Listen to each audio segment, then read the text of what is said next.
Hey guys, let's back to Mikamik Vlogs.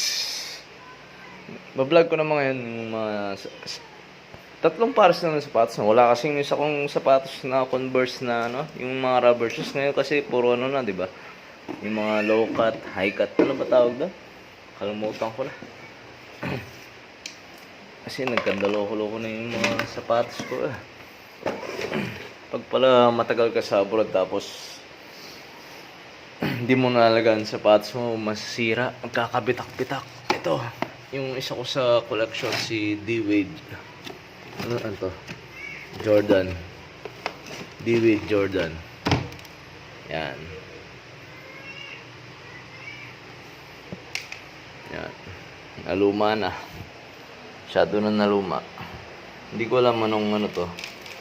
Anong version ng D-Wade Jordan. Ito pa yung kapares niya. Yun nabutas na Kaya hindi ko na nasuot. Tapos yung swelas niya umihiwalay na. Ayan tatanggal na.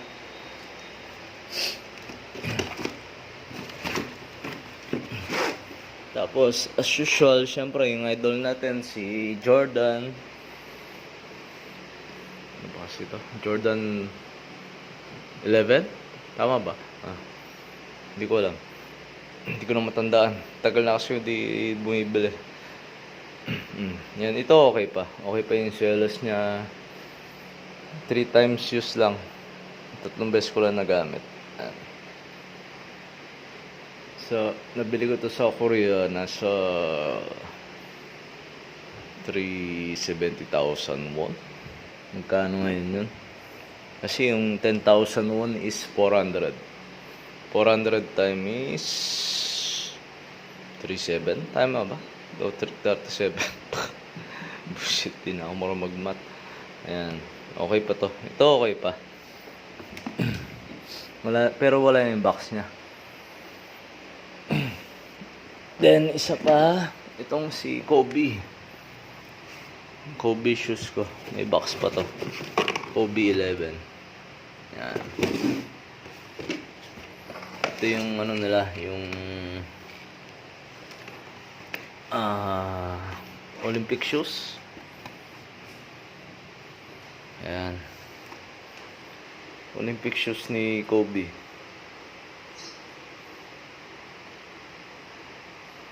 Hindi kasi naalagaan Kasi nung lagi ko sinusuot din to kasi apakaganda niya. Ang ganda ng forma niya.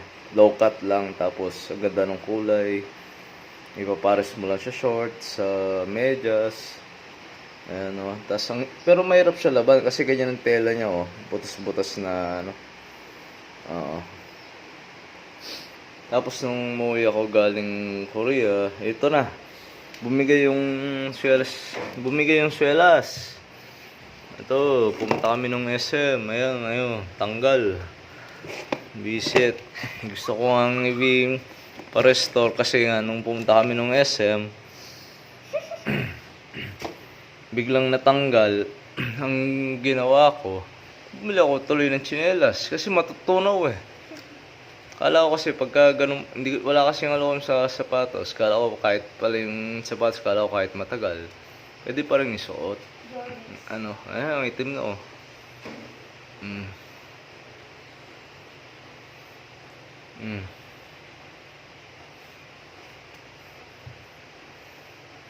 Kobe yan, Kobe. Sabay sign ni Kobe. Para makita nyo. Baliktad. Kobe brand. Kobe. 09. Ano? Makita. Malabo yung mata ko. Pero okay pa to. Papayos lang siguro. Tapos isa naman sa mga napakita ko kasi may gustong tumingin ng mga cards.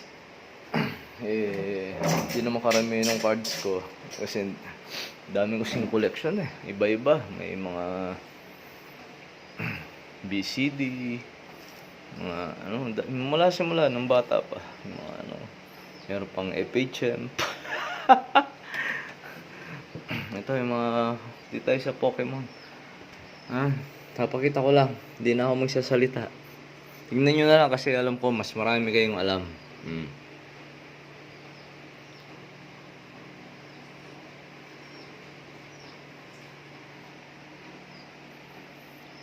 Yung background nyo, mga pera ng ano yan, mga nakatrabaho, iba't ibang bansa.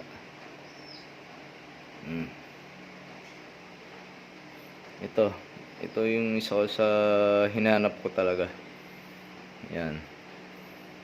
Search nyo yan sa YouTube yan. Isa sa mga rare na card. Hindi ko alam kung rare talaga. O baka binenta lang sa akin na rare. Tapos ito, 8.5. Ito, Pikachu, Mew. Tapos meron pa akong coin. Makapal tong coin ha. Hindi ano tong coin. Hindi basta-bastang coin lang. Makapal. Saglit lang. Tanggalin ko. Saglit. Mix ako mo ko.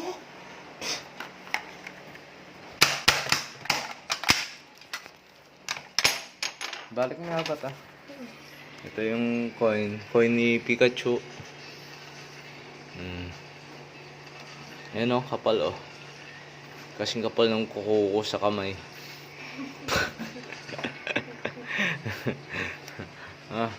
Mick, balik na. Tapos, ito naman, napakita ko na ba ito? Si Pikachu. Tapos, sino ba? Ito, Charizard. Ito.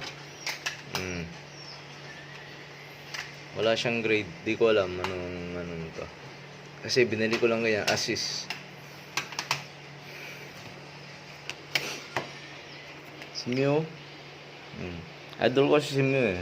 Wala nung bata ko, idol ko si Mew kasi napakalakas niya. Tapos yung isa sa buyer sa nagbenta sa Pawn Stars kay Rick Harrison, yung ang daming collection ng Charizard. Ito yung tinatawag nila na customized card. Yan. Siya yan. Pero may sign siya. Legit yan. May sign siya. Legit. Yan. Check nyo na lang. Ito sa likod. Ganyan lang. Customized card lang siya. Hindi siya legit na Pokemon card. Fake yata yun. Sobrang reject na. Kalungkot lang. Tapos, siguro ito na yung pinaka-final ko. Itong Charizard ko na 9 grade. Ayan. Kasi 9th grade siya. Parang paras lang sila nito. Hindi ko lang alam sa pinagkulay nung iba. Kasi ito, parang gold eh. Ito, parang normal lang. Hindi ko alam. Kung alam nyo, paki-explain naman sa akin. Yun lang. Hanggang dito lang muna kasi busy kami masyado. Dahil daming ginagawang sa buhay. Kaya di nakapag-upload. Tungkol naman kay Mika Chicks, yung mga manok niya, wala rin. Walang update. Nasisiw. Yung mga alime pa. Pero yung mga itlog ng siso niya, puro bugok. Dalawa lang ng isa. Yung isa namatay. Hindi ko alam kung ibibenta ko to. Pero kung opera nyo nung maganda, go. Inireject yun. Kasi mas nakakaintindi kayo. Hindi ko alam. Alimik! Sabi ni Mika Chicks, reject daw to. Isa to sa pinakamataas na presyon na opera nun, di ba? Hindi niya alam. Tingnan si... Hindi natin alam. Hindi ko alam kung pinagluloko ako nung binibilang ko. Hindi ko nga tinitingnan sa likod.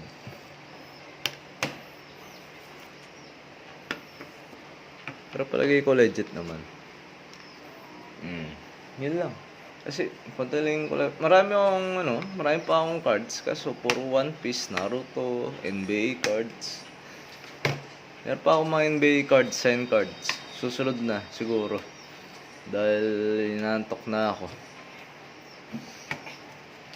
Salamat, guys! Pag-upload na naman kami.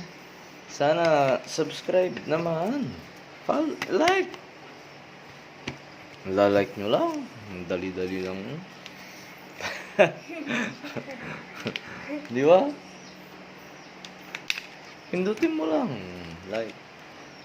Saka, salamat. Kahit di nyo like, okay lang.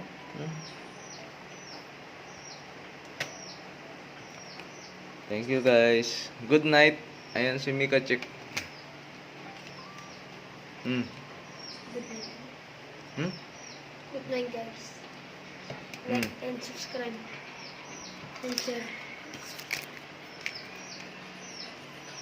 Patayin ko na guys. Thank you. Ayan pa, dami oh. Ayun oh, dami. One Piece, ano. Tapos dito, puro NBA naman. Mga ano yan, binili ko na nung nasa, pero di ko pa ino-open kasi. Ngayon lang ako sinipag. Tinatamad pa nga ako niyan. May hinanap lang kasi ako, kaya napakialaman ko. Oh, sige, sige. Salamat guys. Good night. God Bless. bless.